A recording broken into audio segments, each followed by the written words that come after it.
Welcome to Design for the Creative Mind. I'm your host, Lynne, interior designer, entrepreneur, and someone who's been building businesses in this industry for almost 2 decades. I run an award-winning interior design firm. I've coached over 1,000 designers. I've built and scaled multiple businesses around this industry because I genuinely believe that designers deserve to be paid well and run firms that actually work. And I've done it with a big team, a small team, and everything in between. So I'm not speaking from just a single season of experience. I'm speaking from all of them. This podcast exists because talented designers are leaving money on the table, burning themselves out, and wondering why the business isn't matching the quality of work. So every episode, we get into the real stuff: pricing, procurement, operations, sales, the mindset it takes to lead a design firm with intention. No fluff, no motivational speeches, just honest conversation from someone who's still in it. So if you're ready to run your design business like a business, you're in the right place. Let's get into it. Hey, welcome back, everybody. This is Lynne with Design for the Creative Mind, and I have another group of powerhouse women. Today, we're going to be talking about how procurement shapes the client experience. Like, literally, is it a white glove experience or is it a bottleneck? So it's all things procurement. Let me introduce my lovely guests. I have Alicia Taylor with Alicia Taylor Interiors. Hello. Hello, so good to have you. Ryann Swan with Ryann Swan Design. Hi. Hello, so glad you're here. And Blair Ryann with the Dove Agency. Hi, everyone. So glad you're here. So for those of you listening, the way we have gotten to know each other is I had the pleasure of moderating a panel at High Point. We were at the Fazy showroom, and that was just this last spring, right? Was that spring or was it? It was, yeah. I don't even remember what yesterday was. So we had such a great time. We are bringing the show on the road. I guess we're taking it off the road and we're going virtual. So I know. Let's dig in, y'all.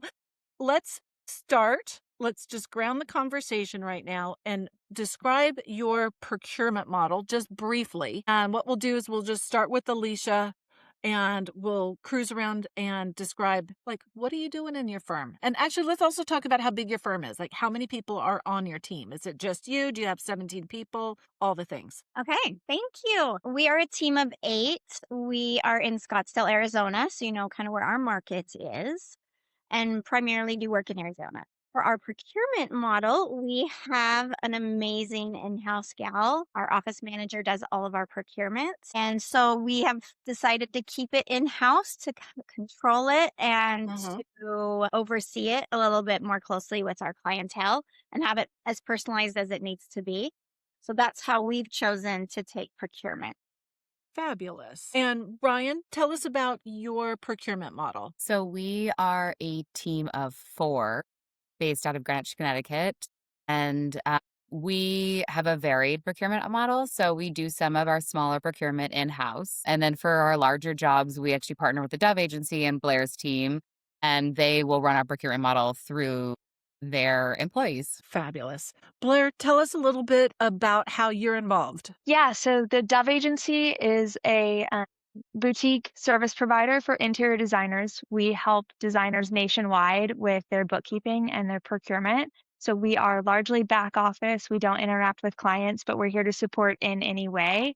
And for some designers, that looks like everything from entering items into their platform all the way through getting things ready for installation. And for others, it's troubleshooting challenging things that they haven't run into before, just doing the order tracking. So it's a pretty big variety bag of the things that we assist with. Fantastic.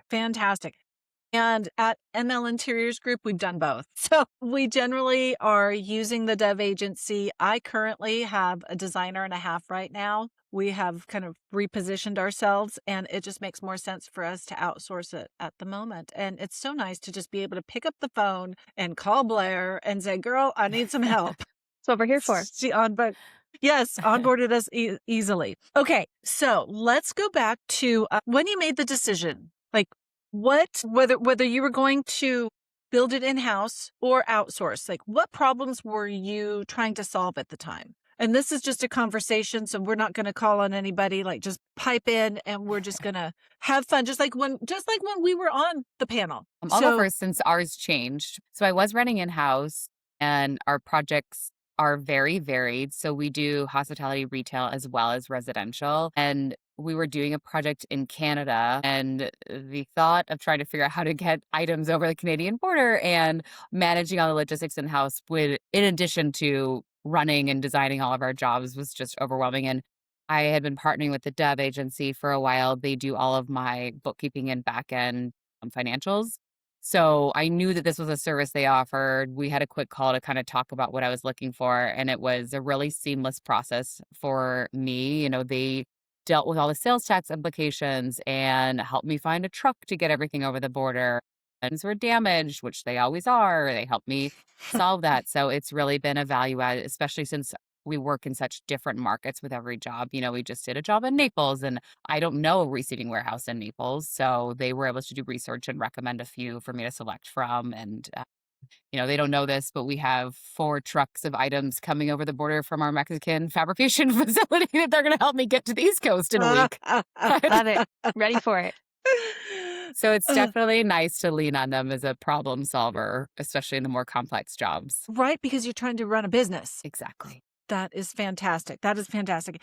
And Alicia, you kind of touched on it in regards to the fact keeping it in-house so that it felt a little bit more under your control and clientele. But when given the option to outsource it, like what were you thinking through? Like what were some of the pros and the Well, I cons? think some of this was a little organic. As many business owners know, you Yeah. grow and you're shifting constantly. We had always done procurement in-house, and that's going to date me a little bit, over 25 years. Just that's how it was always done before a lot of these firms and services came to be. So you started your business when you were what, 12, 15? I like you. So we've always done it that way. And as I grew and the team grew, we just continued to keep it in-house. Now, where we may be different than someone like Ryan's team is all of our projects are pretty much right in our own markets.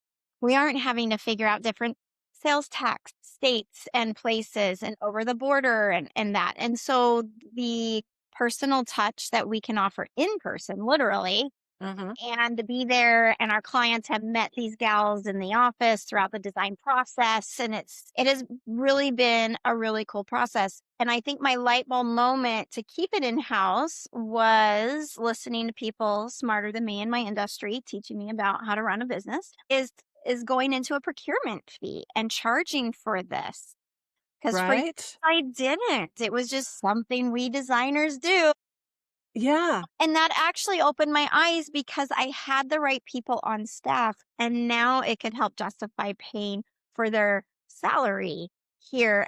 And our gal who does procurement, who's incredible, also handles all of our marketing. She keeps this office running so smoothly, and half, if not all of her salary is completely taken care of by our procurement fee. And we benefit on so many other layers from her. And so for us, the timing, the implementing of that procurement fee to be able to play with that fee internally, obviously you do that procurement fee, then you can take it into other agencies and have that help that way. But for us, she's kind of like this amazing jack of all trades and does so much for us that When you find that unicorn, you definitely want to keep her busy. Yeah. exactly. And so that's where I was saying it was more organic. It wasn't like I had this master plan with a checklist of how we're going to keep procurement perfect. And this is, it's more the people that were already here make the most sense for us. Now, I always encourage business owners, don't look at how we do things as like, oh, I have to copy that. Because every So true. business, every market is different. If, let's say, she leaves this company, you better believe I'm going to look at all different models. Right. And so I think that's what's important as business owners is just what works for you. There's no one right way. And we're going to be talking through this whole thing about all these different ways of doing it. And I was just going to ask Blair, from your vantage point, like where do you see the things that are working versus maybe where things break down between either doing it in-house or outsourcing or a combination of both? It sounds like, Ryann, you do some of the smaller jobs in-house and some of the larger ones you like. What do you, Blair, what do you, We I'd love have to hear some of the stories over some cocktails.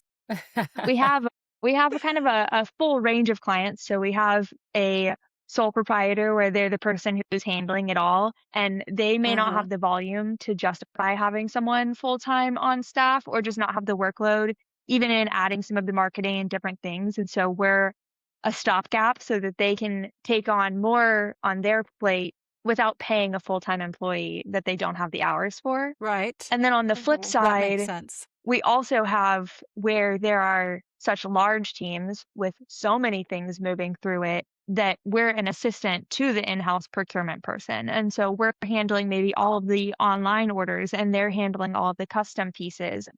I think where we add the most value is in the in-between stage of my business is growing. I'm not quite at the point of having someone 40 hours a week. It's difficult to find someone who's looking for limited hours, and procurement ebbs and flows. Yes. Sometimes you are incredibly busy and other times you're not in an ordering phase. And so that's light work to be done.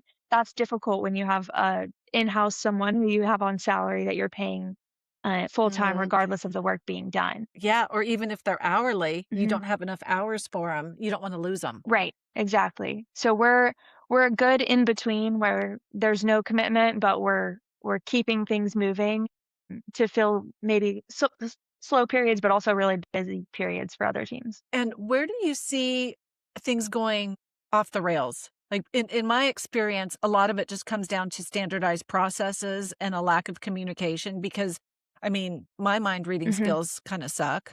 Yep. So two places where I most see it. One is a baton pass that's not clear. So who's taking over at what point?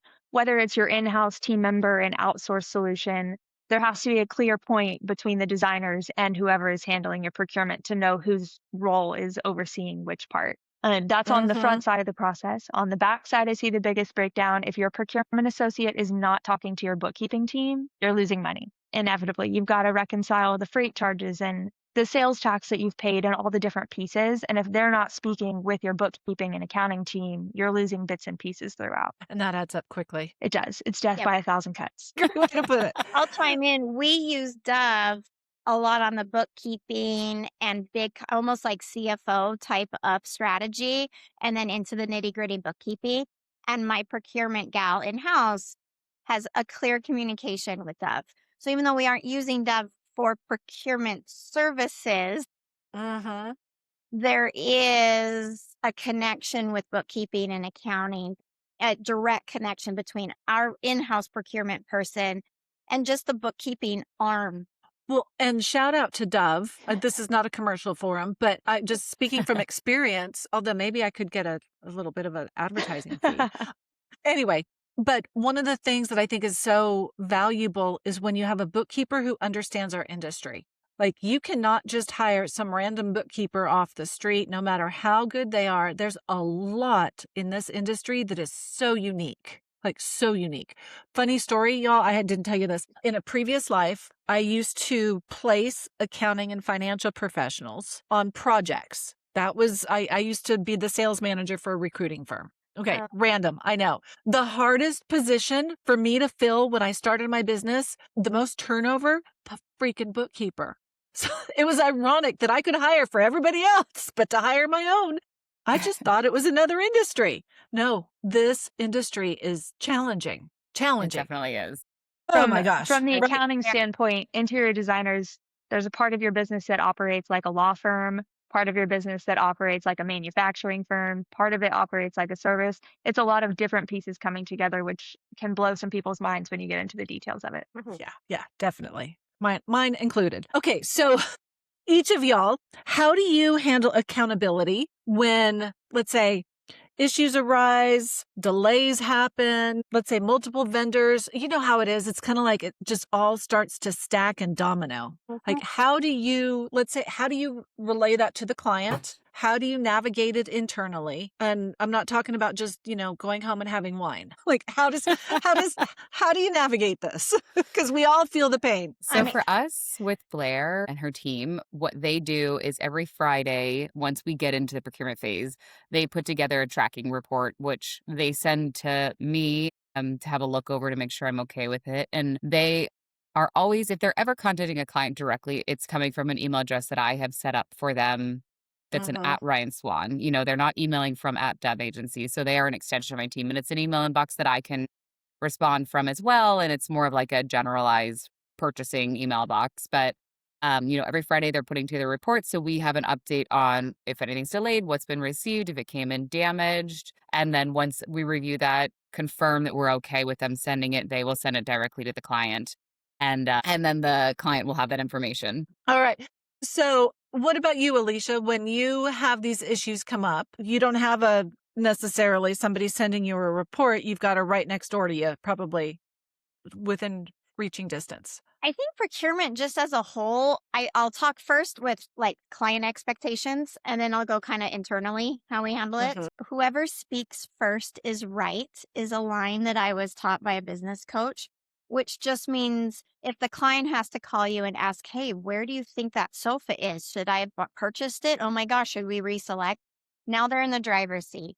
If you have Mhm. a system or process to handle client expectations where you speak first, you tell them the expectations, you tell them the timeline, you tell them things that could go wrong before they go wrong, and then you only come with solutions.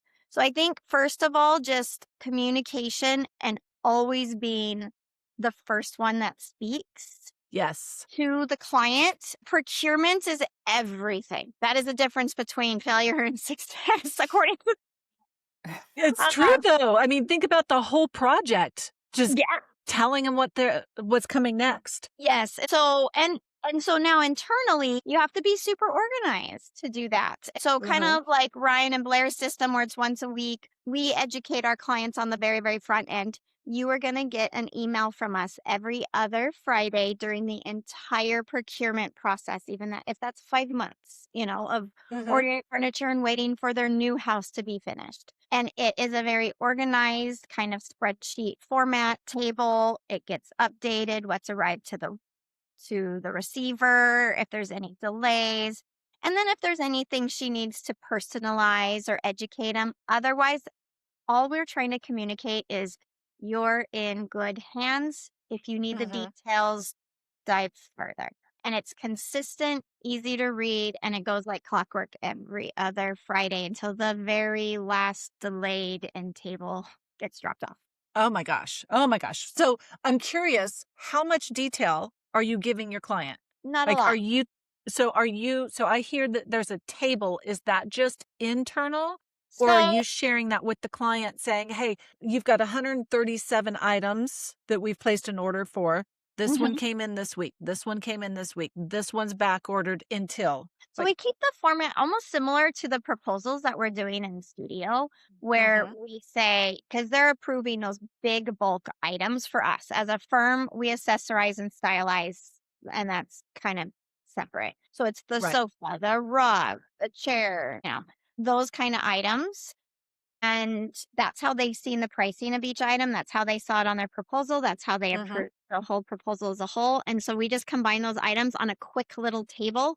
And it's just like a couple words. It's like room, sofa. It may be sofa with 7 designer pillows and this fabric and this frame. And that may have appeared on the proposal, but for just the tracking, it's a procurement. very simple table where it's room, underneath that room, the item, and if it's in production, it's like a few options. In production, en route to Arizona, received, Right. damaged, received, great condition, until everything kind of says ready for install or ready for. Awesome. And so it's super simple table that then just gets updated. So it only takes a couple minutes to just update whatever's happened in the last 2 weeks. And Gotcha. the Gotcha. format Gotcha. is the same. So they just know what to expect with we try to limit it to maybe 4 sentences at max if there needs to be any Mhm. little personal update or note with it. That makes sense. And what about you, Ryan? How much detail are you sharing with your clients? It's probably even more minimal than that. It's, received damaged, shipped, Mhm. ordered. I think those are kind of the main buckets. Mhm. And there are moments where let's say we order something from Crate and Barrel and it's damaged and we've got the notification that with new ones coming. We will sometimes omit that we have received a damaged version of it because I Mhm. do find that sometimes clients who don't know that 60% of the things you get are damaged at some point, very stressed out about that. So if we know it's a quick fix for us or there's a little nick on it and we're going to have somebody come touch it up so that it's good as new, we'll sort of just keep that off with a receiving report and fix it, which I think sometimes is helpful. Yeah, The less you absolutely. know. Yeah, true. When we do it, actually, so it's interesting. We went from a little bit of detail to a little bit less detail. And then we're just like, we're on track. You don't need to know about anything. Like literally every Friday, it's like, okay, we're on track. We're still good for this particular installation date. Or, hey, by the way, this got bumped. I'm probably gonna have to run the lamp out after installation or whatever the case may be. But literally it's, as we call it, efficiently lazy.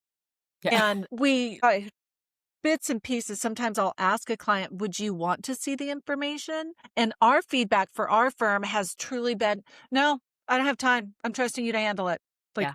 okay, not a problem. So that's been And- nice for my team. Yeah, that's a lot of the feedback we get too. And I think in reality, we're all doing a luxury service for our clients. And the luxury service, I think, is in like the security and knowledge that if a lamp is damaged, then you're going to fix it for me. And I don't have to even think about that. So I think there's some beauty in doing it behind the scenes. But I did have one client recently who we had, when we installed, there were some damages that were not noted receiving warehouse. So we added that, and he was surprised that there were 2 things out of 125 items that were arrived. And it was really small things, but for me, it was more than I could handle. So I flagged them, and he was like, I can't believe that 2 things came damaged. And I was like, 40% of the goods that were received into your home were damaged at some point. Like, you have no idea. So there's some beauty in that, to know that you've given that to a client and they've been able to sleep at night. There's a careful dance there, though, because some of times our clients are wondering why they're paying a procurement fee if everything just comes magically and just shows up in their house. It's like Amazon. Well, that's what I was right? going to say. The retailers who all have free shipping skew it for everyone else, because you have the freight and the receiving and all of these things that for some people is bundled into the cost of the item and happens behind the scenes, but it's here in their face for most of it on invoices, in these documents. So explaining that can be difficult. So I think with our little table, we've had the client feedback of everything from, "Oh, I never opened those." I'm sure my procurement gal's like, thanks, Yeah. to, once I read through, I could just see that things were damaged, but reordered and handled and being fixed. And she's like, I understand what you guys are really doing. And we've had that full gamut. So we've just kind of kept this very, very easy table, but almost just like no one wants to really see how the sausage is made. We're not opening the doors to what this looks like behind the scenes. Yeah.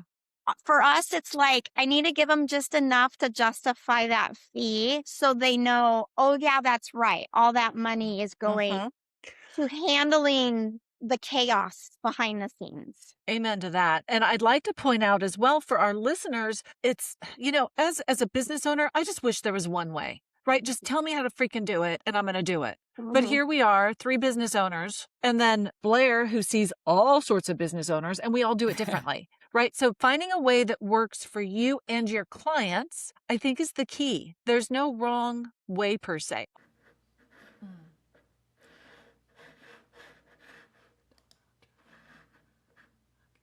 Hey y'all, I want to tell you about an event that Katie Decker Erickson and I are doing this August in Dallas. It's called The Art of Being the Principal, Be in the Room, and it's a 1-day immersive for established interior design firm owners. Over the years, I've noticed something, and that is that most designers don't have a design problem, they have a business problem. The work is beautiful, clients are coming in, projects are moving forward, but behind the scenes, they're just carrying too much. Every decision runs through them. Every question lands on their desk. Revenue's growing, but profit isn't always keeping pace. This is not a conference about trends, social media, how to get more followers, how to price. It is actually a room where we are going to talk about the real business behind the beautiful work. Sales and marketing, operations, profitability, and what it actually takes to build a firm that doesn't depend on you for everything. We're limiting the room, and this is for established design firm only. This is for established design firm owners only, because we want real conversations, not a ballroom full of people taking notes and heading home unchanged. So if you've ever looked around your business and thought, oh, there has to be a better way to do this, I'd love for you to join us. You can learn more and reserve your seat at mysidemark.com/room. Now, let's get into today's episode. Although I do want to talk about charging a procurement fee, because there is a wrong way for that. Like if you're not Yes. charging a procurement fee, and I just did an episode, I don't even know what number it is. We'll reference it in the show notes. But it was all about first of all, cost plus 30% with no procurement fee. Like that's a whole thing. Plus, like just in general, using your even if you're marking it up 100% or so or whatever, but not charging a procurement fee. It's like let's talk about that. So Alicia and Ryann and Blair, you see this as well. It's like that's just leaving money on the table. Mhm. Like, And I'm getting all worked up about that. that was my aha moment. Yeah. Real Did quick. your business coach show you that? I Or was that went just like a light bulb? I went to IDCO's design camp Yeah. years ago. I've been back twice now since too, just to Oh, get I love hearing that. Mhm. but I was like, oh, wait, I'm leaving so much money on the table. And I think too, because I've been running a business for so long, that it was just like, we're just going. But that's the way it's always been done. Yeah. So, we're talking, well, yeah, date me. Thanks. But we're talking back in the day, it was, just a little bit of like a cost plus model. Designer handles everything in that number. Right? And times have changed. There's so much more hand holding. There's so much more time that we're spending on projects than we did 12, 15, 20 years ago. And that time needs to be justified and paid for.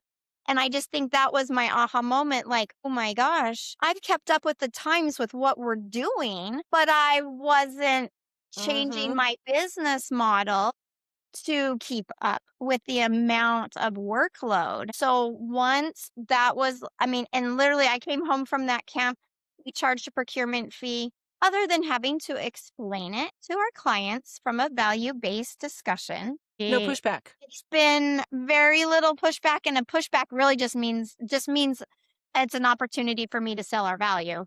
Boom. And them to know that it's not just put it in the cart, check out, and then deliver it. Like, here's all the things that go into it. Yeah. And so procurement fee, and we're dealing with big, newly constructed homes, average. I'll just share with people so they understand numbers. Numbers is another thing that is different for every firm. So, our average client is spending $350,000 to $500,000 on a furniture package. Like big houses out in the desert. We charge 8% of whatever your product total cost is on your proposal for procurement. It shows up on that proposal from day one. It's in their contract. We talk about it.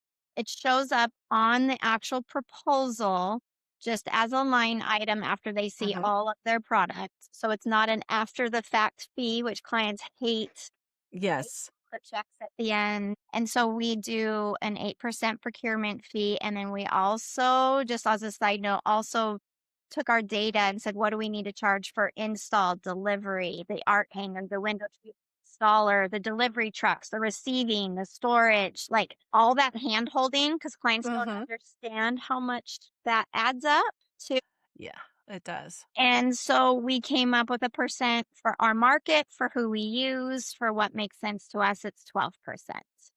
And so the client sees an 8% line item at the end of the proposal and a 12% line item with that amount at the end of the proposal. When they pay, they're basically paying for that, and it's done. That makes sense. It's one invoice. So here's your proposal. You approve all of this, and then there's your invoice. Boom, you get paid and you get on your merry way. And then we need to just make sure things fit within that. There's been a project that we lost money on with that 12%, and most of them we're not trying to make money off of it. We're just trying to break even, but we're breaking even where it leaves us just a little cushion. Because you know what? Right. Like you're constantly running back and forth to the project at that very end. Yeah. The straggling pieces need to be delivered. And then that way there's no like delivery fees or bills like trickling all the way. That makes sense. That makes sense. But so yeah, procurement fee, you have to. You have to charge. Yeah, Mhm. absolutely. Ryann, how are you doing it? That like you're Uh, paying a design fee to design it and a procurement fee to procure it. And those are two Mm-hmm. different things. And the scope for design stops and then the time for procurement starts. Yeah, And two clients completely love different that phases. explanation. They don't mind it at all. They Mm-mm. just have to understand it. uh, we are on a purely hourly rate. So all design work is hourly. Mm-hmm. And then our procurement is billed hourly. We have a lot of scope creep in our projects. So I've learned over years that defining these more black and white terms makes that challenging. For instance, 1 minute ago, a tile installer called me and he's like, I short ordered the tile. Like, I don't know where else to get a pencil tile. So I'm like, hold on. And I filed like within 10 seconds. So then that's not really something that I would have expected to need to procure, but I had to help out. So Right. and everybody needs to get the job done. So that makes it just a little more fair, I think, in the end, And so it's that easy we're to not explain to the out. client. Totally, Yeah. totally. And so that's been helpful to sort of set these, we'll do, if you need us to procure your plumbing fixtures or if your contractor is going to do it, either way is fine for us. But, we have a compensation attached to that and we will charge our markup attached to that. And so it just helps for us to be a little more loose with it, just because every Mm-hmm. job is so different. And Alicia, I like admire your business model so much to have these like clear boundaries and how you guys run your things, because I can imagine that it's like a lot more streamlined, and we just, for whatever reason, find the crazies out there. So everything is I used to say that when I was single. Oh, that's too funny. But I think it's So we, different markets work differently. Like ours is yes, all new construction. So yes, we're not working around and there's no sense of history here. And we aren't dealing with really antiques here. It's fresh, it's new. And so it's really easy to define a scope yep, where I could see a remodel or I'm moving from this estate to this estate and I'm bringing these pieces, but not these pieces. Like those are exactly. so personalized, so different project to project. We are like here in the desert, build it all new. but to your point, that is so valid for anybody listening. Mhm. Everybody's market is a little bit different, but also like even when I'm coaching interior designers on the business of interior design, I have my structure that I teach, and this is how I run my firm, but it's not a franchise. So Yeah, if we need to take it a little bit this way or a little bit that way to work for your brain, let's make it work for your mind. That's why why the podcast is called Design for the Creative Mind, because it's business designed for the creative mind. And at ML Interiors Group, we do it completely differently. Like we have a procurement fee, and I think we learned this from that where we take like a certain amount of time per item times our procurement rate, which is less than our design fee, or if we had an internal hourly rate and so forth. We charge it on a retainer because if there's a lot of problems, we're getting paid for it. If there's not a lot of problems, we reconcile at the end and we can write a check back if we need to. We do the same thing for the receiver. We send our proposal to the receiver without without the pricing, but they're going to see by however many cubic feet, and they give us a proposal. We mark that up 25% and we treat that as a retainer too. But when I first started my business, I thought, okay, well, if I'm providing the service of procurement, I'm going to get paid for it, right? Just completely blind. I had so many designers yelling at me, maybe not yelling, but saying, you can't do that. You can't do. I'm like, bullshit, I can't. Like I'm performing like if I'm going to be washing your dishes, I'm getting paid for it. Same thing. So in that regard, I just think that you have to explain it to the client that it's not point and click. And Blair, what are you seeing? Like when somebody comes to you guys and they're asking for your procurement help, are you advising them y'all need to be passing this expense on to your client? Yes, with the Yeah. exception of someone who has an estimate and has a flat fee that they're sticking to, and we're doing our best Mm-hmm. to work within those bounds and communicate, this is how many hours we think so that they're aware. Everything that we do is hourly. We encourage all of our designers to pass that along. If it were not Dove Agency doing the work, it would be the principal designer, someone on their team. So get credit for the hours that are being worked on your behalf, whether it's you working them, just like an employee would get credit for it as well.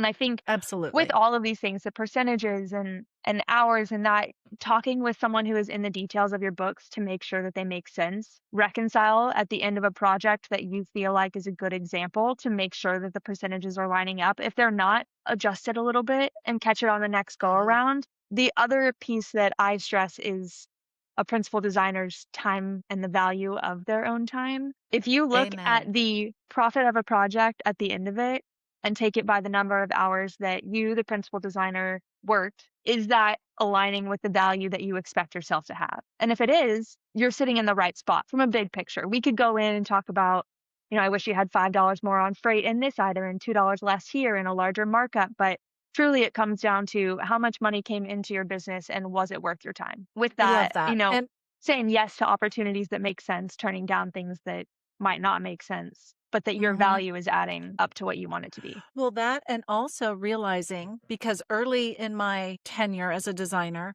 we were doing the procurement. And then I had that light bulb moment of, duh, designers design. Like, that's where the money's made. Designers procuring, just because it's a control thing, hire somebody to sit next to you. And then you can still control it. You don't have to do it. Just get it all out of your head into the system. So hopefully any of y'all listening in the audience, don't be doing your procurement. Call the Dove agency or hire somebody. Right? So I want to kind of wrap this up on a little bit of fun. Let's talk about mistakes that you've made in your procurement or just some fun stories that you might have to leave it on a light note. Because I know we all have the stories. So, and then also, and then I'll probably want, so maybe the mistake that you made, and then it could be either a procurement tool or something valuable that you've learned along the way about procurement in general. So let's just kick that off. I will say for my little nugget, the mistake we made is like having my designers procure. Like, don't, if you're a designer, if you have a team of designers, like, I should have gone to the mat and said, too bad, you're not going to do it. I know it feels like it's control, but it's costing us money. So I think that was my biggest mistake. And then I will say that having the right tool to navigate your procurement is huge. I love the Dove agency has ID Nest, and I've had the pleasure of taking ID Nest and white labeling it and building in my business processes in some of the modules. And I offer that to my design audience as well. So like whether it's studio designer or I can't even say the other one, like the one that rhymes with ouch. Ows. Anyway, issues, but I'm not going to put it out there on a podcast. But whatever you're using, like, just have a place where it's organized. God forbid it's not color coded. Like, I love to be able to color code it so you can just see the red right away. But that's my 2 cents. I'm done talking. Who's next? I have the accounting side as the former CPA is that I want to make sure you're reconciling your price changes. It's inherently built into Studio Designer. It's inherently built into ID Nest. If you're not using something like that and you're in QuickBooks with another platform, look at the price that you were originally quoted by your vendor and actually look at what charged on your credit card, because there's freight, there's tariffs, there's a sale, maybe it's to your benefit, but reconciling those so that you can pass those along as needed to your clients is important. On the procurement side, we are all guilty of, I don't want to pass this to my client and those pieces. So making sure that if you're giving them savings, if you're giving them any kind of credit, that you take credit for it. Everyone loves the deal. So if you're discounting something, tell them that you're discounting it. If you are taking time off of your time billing, making sure that they're aware so that you can build the goodwill and the relationship that you're sharing in this, and you're just invested in their home as they are. I love that. Yeah, just point it out on the invoice if you have to. For us, I think a mistake that I made when I first started out was not putting a cap on the number of installs that we were including. We were at the time working on a flat fee, but I think even still, we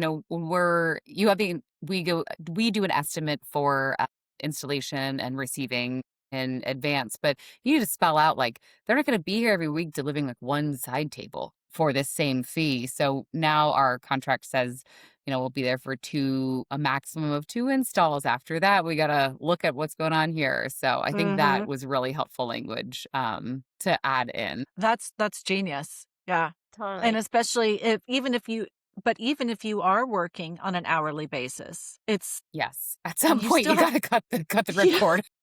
yes, absolutely, absolutely. And are you working on any particular tools or anything that you can't live without? We use Studio, and it's been pivotal for us. Mm-hmm. It just anybody who wants to hop in and look at it, like whether it's something from Blair's team or my team, everybody knows sort of where it's color coded. You know what status it's in, and that's it also helps with the reconciling too because we're using that as a tool to reconcile what gets charged to the credit card. And sometimes somebody forgets to put something in because you're trying to order quickly, or it's always me. Yes. Or like, oh, I forgot I ran to Ace during an install and spent $150 on hooks, or double stick tape or whatever it is. But, those kinds of things that really easily fall through the cracks. Blair's team is reconciling that to my credit card statements every month. So that helps everything have a home, which Hallelujah. has been amazing. Yeah. Mm. And I'd say, as far as mistakes, I think as a business owner, if you have other people, because as I've grown, that's been hard. Just other people are doing the work and mistakes are going to happen. They're either, fresh out of design school, they're learning. We've had draperies that were measured, and I think there was a one missing in front of 120 or whatever 40-inch long drapes, and they came Oh, 40-inch long drapes. some So, nice cafe yeah. curtains. Yes. Things happen. So I think what I've learned through that is as a business owner, you have to be prepared to eat some costs and make sure you're charging enough that your business is solid without it being like devastating financially. My house is full of all the mistakes, Oh, so yeah, that we know. happens. But then also I learned recently, because we're a team of 8 and we do new construction design, and then hopefully we're taking it all the way to furniture and furnishings. And so to have every designer on team know everything about construction, know everything about every fabric and every vendor, it was just starting to be too much, as we all know as business owners, because we're trying to hold that in our mind too. There's 2 gals on my team that just handle furniture and furnishings. They do other projects too, new construction, all that. But now I can kind of narrow down that they know my vendors. They're getting to know the reps. They know those fabrics. And I think it's saved on time, but also mistakes because they're paying attention if it's a counter stool or a bar stool. They know that depth right there in a walkway. Yeah, and now I can train just them instead of like feeling like, oh my gosh, everyone has to drink from a fire hose with all of this info and then be expected to be the expert. And so just having people stay in their lane and know their stuff. And then obviously our procurement gal knows that side of it. That's a great point, though, having your specialists. Yeah. It's like, Blair, you're not having your bookkeepers do the procurement. No, we have distinct roles in the same way. I think everyone Yeah. thrives in an environment that's built for them. And so some people are really great at the routine, day to day, doing the same thing. Those are your bookkeepers generally. And then there's other people who thrive in the chaos. Those are going to be your procurement associates. It's a skill set. And so figuring out where people's strong suits are and making sure they're in a role that supports that. Oh, I love that. Love that. Well, y'all, I am sure that the audience has loved everything that you brilliant women have shared. Will you let them know how they can connect with you? Like your website, Instagram, whatever the case may be. Let's start with Blair. Yeah, so you can reach us at thedoveagency.com. In the top right corner of your screen, there's a gold button that says contact us. You fill out a couple pieces of information, and then our team will reach out to them. Fantastic. And Ryann, where can we connect with you? So you can find us at our website. We're at Ryann Swan Design. Ryann is with 2 N's. Or Instagram at Ryann Swan. Fantastic. Alicia? We are online, aliciataylor.com, and on Instagram, Alicia Taylor Interiors. Wonderful. Well, I will make sure that all of those details are in the show notes. And for those of you listening, I know that there is a lot of information coming your way and a lot of podcasts and business coaches you can choose to spend time with. And I'm really honored that you've spent time with us today, with me and my guests. And if you have found this information helpful, please go ahead and forward it to another designer because, y'all, there's enough ugly houses for all of us. So thank you, girls, for being here. Appreciate you. Thanks so much for Thank having you. us. So Well, that's a wrap on today's episode. And I just want to say thank you for spending this time with me. I don't take it lightly that you chose to show up and listen, and I hope you're walking away with something you can actually use this week. If you want to keep going, come find me. The Design Bakehouse is where designers learn to build a business that's as beautiful as the spaces they create. Real coaching, real results. And if your operations need some attention and your sales and marketing, Sidemark was built specifically for that. 2 different places depending on where you are right now, but both designed with you in mind. You can find the links in the show notes. Oh, and one small ask. If this episode meant something to you, leave a review. It takes 2 minutes and it helps other designers find their way here. I appreciate it more than you know. I'll see you next week.